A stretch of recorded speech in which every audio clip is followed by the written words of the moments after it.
Olá, bem-vindos a mais uma exploração aprofundada aqui conosco. Hoje, a gente vai fundo num componente essencial da lógica, os quantificadores. Exato.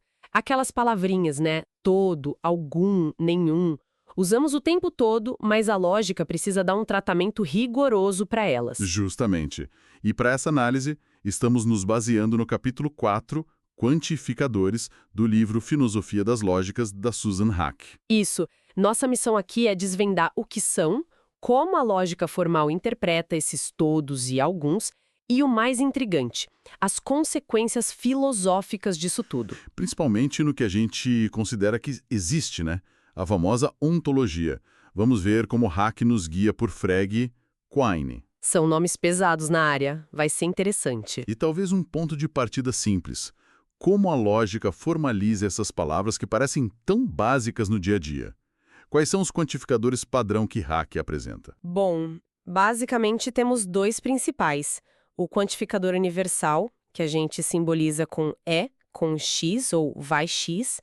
Lemos como para todo X ou para cada X. Certo, o para todo mundo. E o outro é o quantificador existencial, simbolizado por E com X.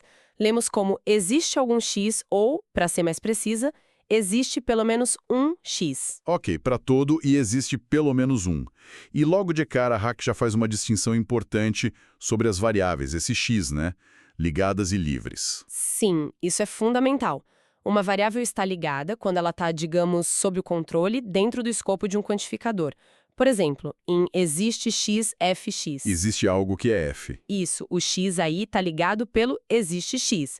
Agora, se a variável está fora do alcance de um quantificador que a mencione, ela está livre. Como em fx, sozinho. X é F. Exatamente. Ou, sei lá, o y em rxy. Tudo tem a relação R com Y.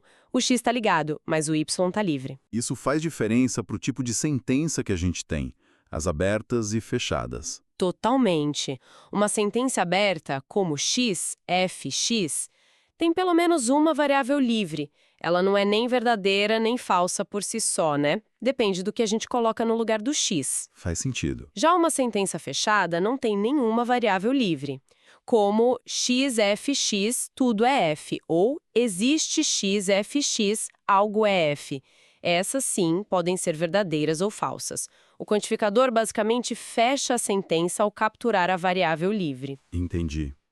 E essa formalização toda nos leva a Frege, né? Haack destaca muito a contribuição dele. Qual foi a grande virada que ele trouxe? Frege foi um revolucionário para a lógica moderna. A grande sacada dele foi propor abandonar a análise tradicional de sujeito-predicado que vinha lá de Aristóteles. Que a gente aprende na escola, né? Pois é. E ele propôs substituir por uma análise baseada em função e argumento, que ele pegou emprestado da matemática. Isso mudou tudo. Função e argumento? Como assim? Pensa numa função matemática, tipo f de x igual x plus 1. Você dá um argumento, um número para x, e ela te devolve um valor. Frege aplicou essa ideia para a linguagem. O predicado seria como a função e o sujeito argumento. Mas o mais importante é que isso permitiu tratar relações de forma muito mais clara. Relações tipo maior que, irmão de. Exatamente. Coisas que envolvem mais de um argumento, tipo xy. A lógica antiga tinha muita dificuldade com isso. A análise função-argumento abriu as portas para formalizar raciocínios muito mais complexos, essenciais para matemática e ciência. Entendi a importância da estrutura. E como isso se conecta com os quantificadores especificamente, Ivel? O que seria isso? É um pouco abstrato, confesso, mas a ideia central é: quantificadores como existe algum ou todos não se aplicam diretamente a objetos individuais, tipo esta mesa ou aquele livro. Não. Se aplicam aqui, então. Eles se aplicam a conceitos ou propriedades. Haack menciona o exemplo clássico do próprio Frege. Quando a gente diz existem unicórnios, por exemplo. Que não existem, no caso. Exato. A gente não está falando de um unicórnio específico e dizendo ele existe. A gente está falando sobre o conceito ser um unicórnio. Estamos dizendo que esse conceito não é vazio, ou melhor, no caso dos unicórnios, que ele é vazio. O quantificador existencial existe Seria uma propriedade de conceitos, a propriedade de ter instâncias, de não ser vazio. Nossa, isso é bem contraintuitivo. Quer dizer que existir não é uma propriedade de uma coisa, mas do conceito que essa coisa satisfaz? Pela visão de Frege, sim, é uma propriedade de propriedades, ou um conceito de conceitos. É o conceito ser instanciado por pelo menos um objeto. Heck menciona outras visões que talvez parecessem mais óbvias, como tratar quantificadores como nomes. Sim, ela cita que Russell, numa fase inicial, e depois Montague, exploraram visões onde os quantificadores eram mais próximos de nomes ou descrições definidas. Mas a abordagem de Frege se tornou a dominante na lógica padrão. Por quê? Qual a vantagem? Principalmente porque resolveu ambiguidades e deu um poder expressivo e uma clareza muito maiores para a lógica. Essa separação entre o que se aplica a objetos, nível 1, e o que se aplica a conceitos, nível 2, se mostrou muito poderosa. Para tentar pegar melhor a ideia, a Hack usa aquela analogia, né? O universal XFX seria como uma conjunção gigante.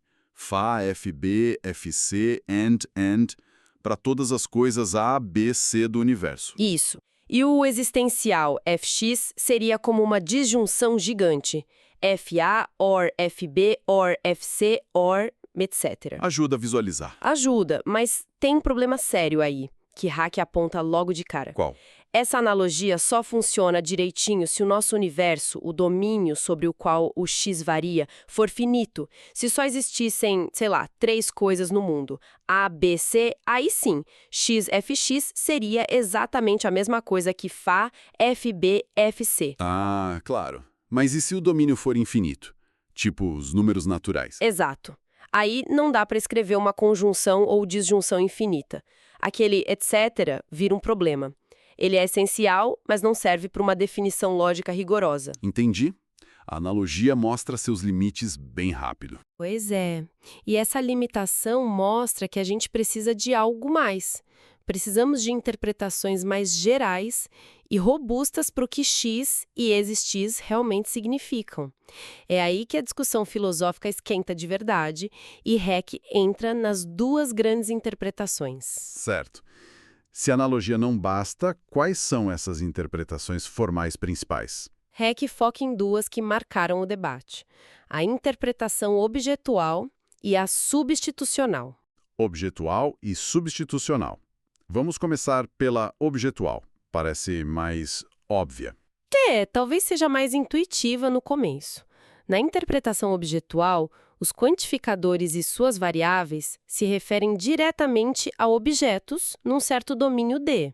Objetos como coisas no mundo real. Pessoas, cadeiras, planetas. Exatamente.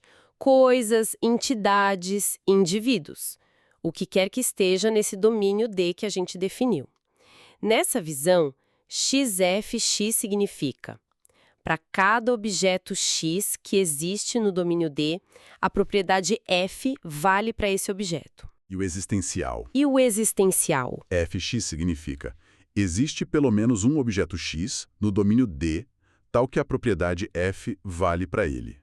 Esse domínio pode ser restrito, tipo os números inteiros, ou os alunos desta sala, ou pode ser pensado como irrestrito, tudo que existe. Certo. A lógica fala sobre coisas e suas propriedades. Parece direto. Mas você falou da outra, substitucional. O que ela sugere? O nome já indica algo sobre substituir, né? Exatamente. Aí que está a virada. Na interpretação substitucional, os quantificadores não falam diretamente de objetos. Eles falam sobre instâncias de substituição de fórmulas, usando os nomes ou outros termos que a nossa linguagem tem. Instâncias de substituição. Como assim? Em vez de olhar para o objeto, eu olho para a frase que eu posso formar sobre ele. Perfeito. EXFX significaria algo como: toda instância de substituição de F é verdadeira, onde esse pontinho é um nome permitido pela linguagem, tipo Sócrates, a Lua, 2. E o E existe um FX. Significaria: pelo menos uma instância de substituição de F é verdadeira. A verdade da sentença quantificada depende da verdade das sentenças que a gente obtém substituindo a variável por nomes. Vamos pegar o exemplo. todos os livros nesta estante são de filosofia. Na objetual, eu teria que pegar cada livro, objeto, e verificar. Isso. Na substitucional, eu precisaria ter nomes para eles. Livro A, livro B, e aí eu checaria se as frases livro A é de filosofia, livro B é de filosofia, são todas verdadeiras. Exatamente essa a ideia. A checagem acontece no nível das sentenças que a sua linguagem permite formar com os nomes disponíveis. Parece que em muitos casos o resultado seria o mesmo, né? Se todo livro tem nome e todo nome aponta para um livro, qual a grande diferença filosófica então? Por que Hayek dá tanto peso a isso? Ah, aí está o pulo do gato filosófico que Hayek explora também. Mesmo que elas coincidam em muitos sistemas lógicos padrão sob condições ideais, onde tudo tem nome e todo nome nomeia algo que existe, a escolha entre a interpretação objetual e a substitucional está longe de ser neutra. Ela mexe diretamente com a ontologia. Com o que a gente acredita que existe. Exato, com que uma teoria, ao usar quantificadores, se compromete a dizer que existe no mundo. E aí entra Quine, imagino, com aquele famoso critério de compromisso ontológico. Precisamente, o critério de Quine está totalmente amarrado à interpretação objetual. Hayek cita aquelas formulações clássicas: uma teoria assume a existência de certas entidades se e somente se essas entidades precisam estar lá, no domínio, como valores possíveis para as variáveis ligadas, para que as sentenças da teoria sejam verdadeiras. Ou a versão mais curta. Ser é ser o valor de uma variável ligada. Essa mesma. Impactante, né? Muito. Mas por que o foco nas variáveis? Por que não nos nomes? Quando eu digo o Monte Everest é alto, parece que o nome Monte Everest já me compromete com a existência dele.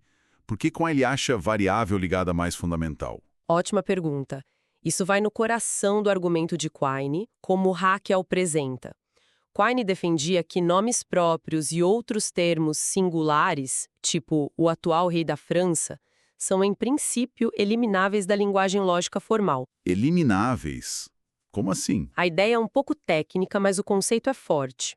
Ele diz que a gente pode substituir um nome, como Sócrates, por uma descrição definida que usa só predicados e variáveis. Poderíamos criar um predicado único, tipo Socratiza, que significa é idêntico a Sócrates. Tá. E aí, em vez de usar o nome Sócrates, a gente usaria uma fórmula que diz algo como: existe exatamente um X que socratiza. A fórmula lógica é tipo: existe X, socratiza X, e Y socratiza Y, Y igual a X. O ponto é, o nome some, ficam só predicados e variáveis ligadas. Entendi a jogada. Se os nomes podem ser, teoricamente, eliminados e traduzidos para essa linguagem com variáveis, eles não seriam a fonte última do nosso compromisso com o que existe. Esse peso ontológico cairia sobre as variáveis ligadas que não dá para eliminar nessa visão. Exatamente essa a conclusão de Quine, segundo Hayek. A ontologia de uma teoria, o que ela realmente diz que existe, se revela naquilo que ela precisa quantificar existencialmente usando a interpretação objetual. O que tem que estar no domínio para a variável x ter um valor que torne existe x, fx verdadeiro. Fascinante como ele desloca o foco. Mas a Hayek não compra essa ideia sem ressalvas, né?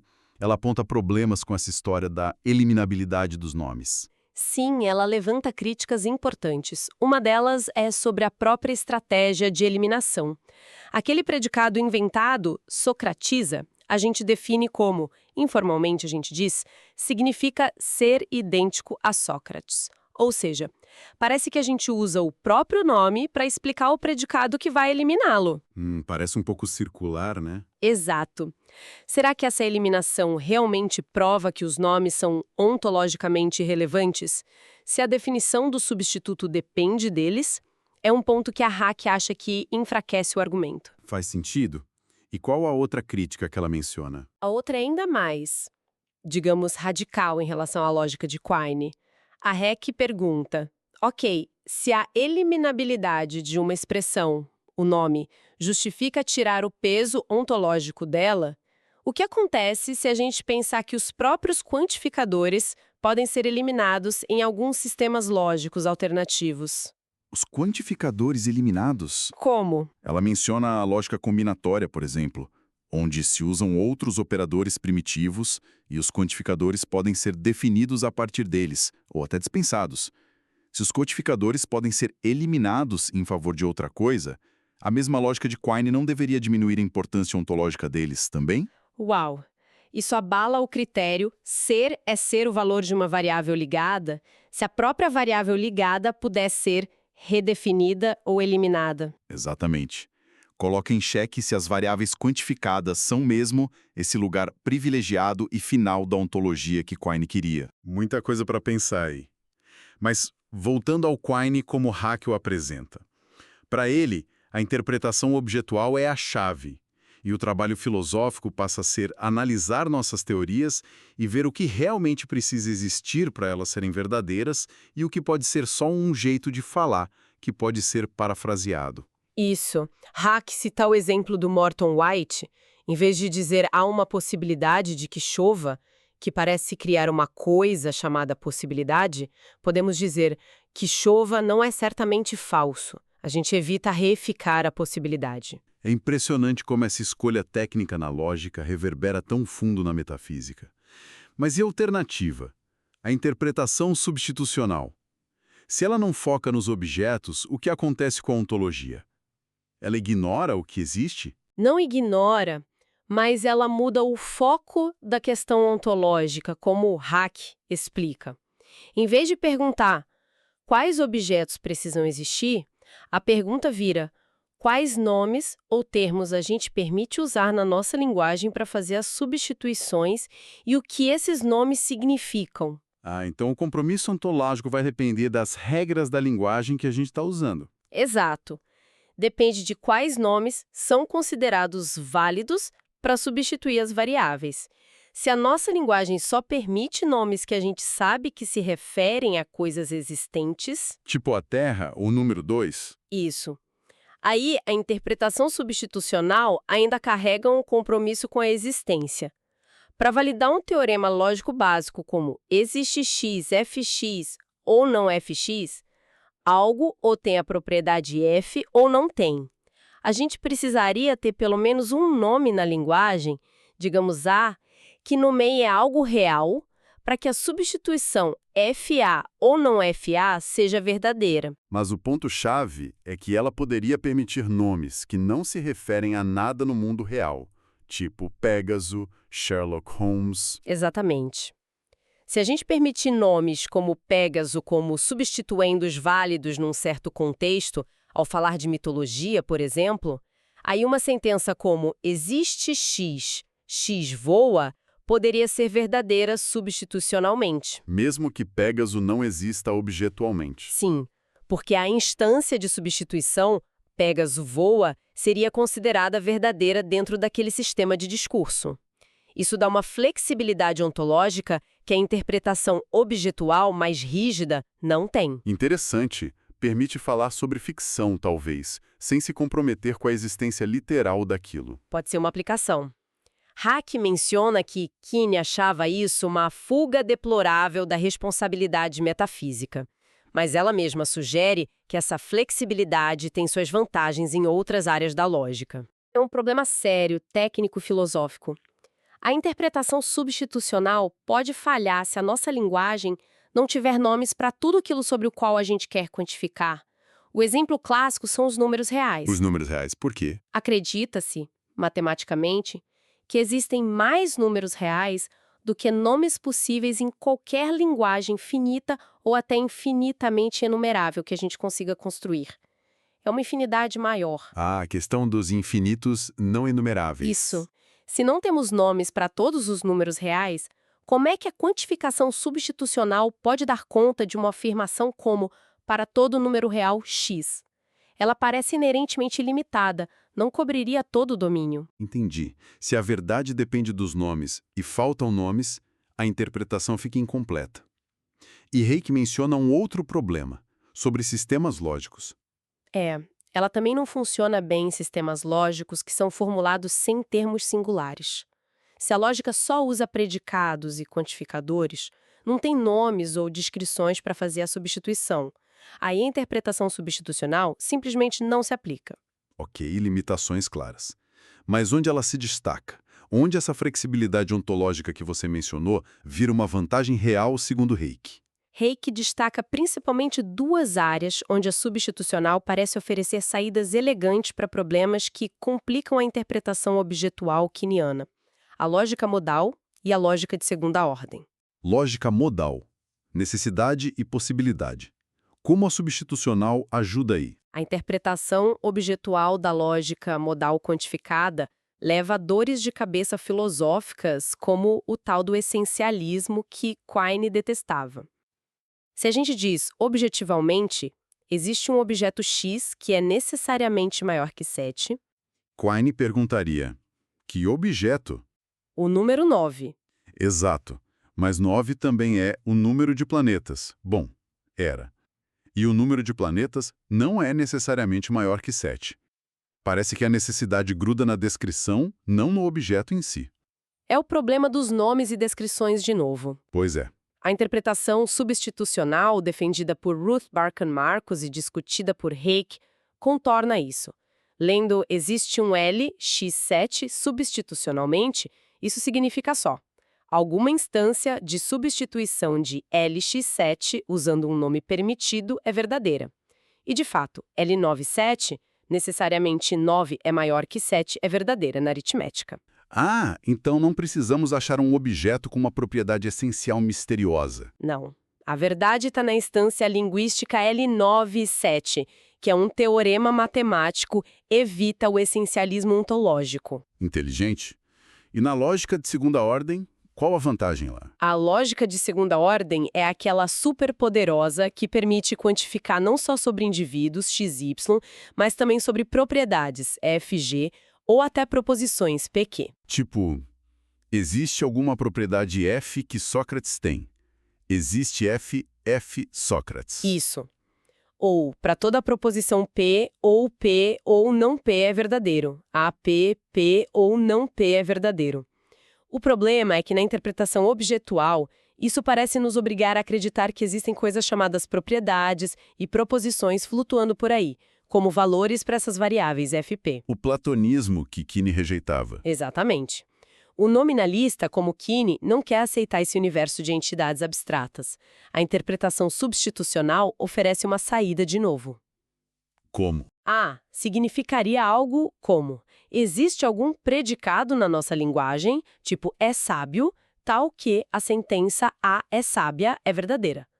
Para toda sentença S da nossa linguagem, a sentença S ou não S é verdadeira. Ah, então quantificamos sobre as expressões da linguagem, predicados, sentenças, não sobre entidades abstratas misteriosas. Exatamente. Permite usar a força da lógica de segunda ordem sem ter que comprar o platonismo ontológico. Hack sugere que isso oferece uma alternativa interessante, talvez um meio-termo entre o nominalismo estrito de Quine e o platonismo robusto de outros filósofos como Church. Fica claro, então, como essa escolha aparentemente técnica, objetual ou substitucional não é nada técnica no fim das contas. Ela está no centro de debates filosóficos enormes. Totalmente. A escolha de interpretação carrega um monte de bagagem filosófica. Então, para amarrar tudo isso que a gente viu com o hack, começamos com todos e alguns, palavras do dia a dia, e vimos que a forma como a lógica formal os trata, e principalmente os interpreta, se falando de objetos ou de substituições de nomes, tem ondas de choque gigantescas. Isso. Não é só sobre se um argumento é válido ou não. É sobre o que nossas teorias, mesmo que silenciosamente, estão dizendo que existe no universo. A interpretação dos quantificadores é um ponto nevrálgico da conexão entre lógica e metafísica. Exatamente. A escolha da interpretação molda o compromisso ontológico da teoria. Perfeito. A análise de Hack nos mostra que a lógica não é só uma caixinha de ferramentas neutra. Como a gente lê essa ferramenta, especialmente os quantificadores, interage profundamente com as nossas posições filosóficas mais básicas. E isso nos deixa com que tipo de reflexão para levar para casa? Bom, pegando o espírito do livro, da Hack, que é uma filosofia das lógicas, né? Uma provocação final poderia ser assim: Se a interpretação de algo tão fundamental na lógica formal como os quantificadores já vem tão carregada de implicações sobre o que existe, sobre necessidade, sobre abstração, até que ponto a gente pode mesmo ver a lógica como uma ferramenta puramente formal, neutra, quando usamos para tentar resolver debates filosóficos mais amplos? Será que a própria ferramenta, dependendo de como a gente a lê, já não nos empurra para certas respostas? Pois é. Será que a escolha do sistema lógico e da sua interpretação já não delimita de antemão o tipo de paisagem filosófica que a gente consegue enxergar ou aceitar? É uma questão sobre essa relação íntima e talvez inseparável entre a forma lógica que escolhemos e o conteúdo filosófico que queremos explorar. Fica aí para a gente pensar.